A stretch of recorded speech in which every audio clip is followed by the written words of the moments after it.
Smart ഫോണുകളോ alarm ക്ലോക്കുകളോ ഇല്ലാതെ രാവിലെ കൃത്യസമയത്ത് ഉണരുന്നതിനെക്കുറിച്ച് ഒന്ന് ചിന്തിച്ചു നോക്കൂ. പുരാതന കാലത്തെ ആളുകൾ എങ്ങനെയാണ് ഇത് സാധ്യമാക്കിയിരുന്നത്? അക്കാലത്തെ അതിശയകരമായ ചില അലാറം ക്ലോക്കുകളെക്കുറിച്ചാണ് നാം ഇന്ന് സംസാരിക്കുന്നത്. 2400 വർഷങ്ങൾക്ക് മുൻപ് പ്രശസ്ത ഗ്രീക്ക് തത്വചിന്തകനായ പ്ലേറ്റോ വെള്ളം ഉപയോഗിച്ച് പ്രവർത്തിക്കുന്ന ഒരു അലാറം ക്ലോക്ക് നിർമ്മിച്ചു എന്ന് ചരിത്രം പറയുന്നു. ഒരു പാത്രത്തിൽ നിന്ന് മറ്റൊരു പാത്രത്തിലേക്ക് കൃത്യമായ അളവിൽ വെള്ളം ഉറ്റുവീഴുന്ന രീതിയിലായിരുന്നു ഇതിൻ്റെ പ്രവർത്തനം.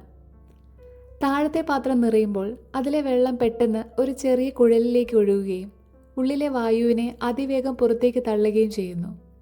ഇതൊരു വലിയ വിസിൽ ശബ്ദം പുറപ്പെടുവിക്കുകയും അതിരാവിലെ അദ്ദേഹത്തിൻ്റെ വിദ്യാർത്ഥികളെ വിളിച്ചുണർത്തുകയും ചെയ്തിരുന്നു. പുരാതന ചൈനക്കാർ ഇതിനായി ഉപയോഗിച്ചത് തീയാണ്. ഇൻസെൻസ് ക്ലോക്ക് എന്നായിരുന്നു ഇതിൻ്റെ പേര്.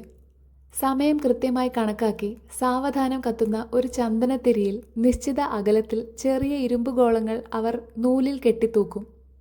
ചന്ദനത്തിരി കത്തി ആ നൂലിൽ എത്തുമ്പോൾ നൂല് പൊട്ടി ആ ഇരുമ്പ് ഗോളം താഴെയുള്ള ഒരു ലോഹപാത്രത്തിലേക്ക് വലിയ ശബ്ദത്തോടെ വീഴുകയും ആളുകളെ ഉണർത്തുകയും ചെയ്തിരുന്നു. വൈദ്യുതിയും മൈക്രോ ചിപ്പുകളും കണ്ടുപിടിക്കുന്നതിന് എത്രയോ നൂറ്റാണ്ടുകൾക്ക് മുൻപ് തന്നെ വെള്ളവും തീയും ഗുരുത്വാകർഷണവും മാത്രം ഉപയോഗിച്ച് സമയം നിയന്ത്രിക്കാൻ മനുഷ്യൻ കാണിച്ച ഈ ബുദ്ധിശക്തി ശരിക്കും അപാരം തന്നെയാണ്.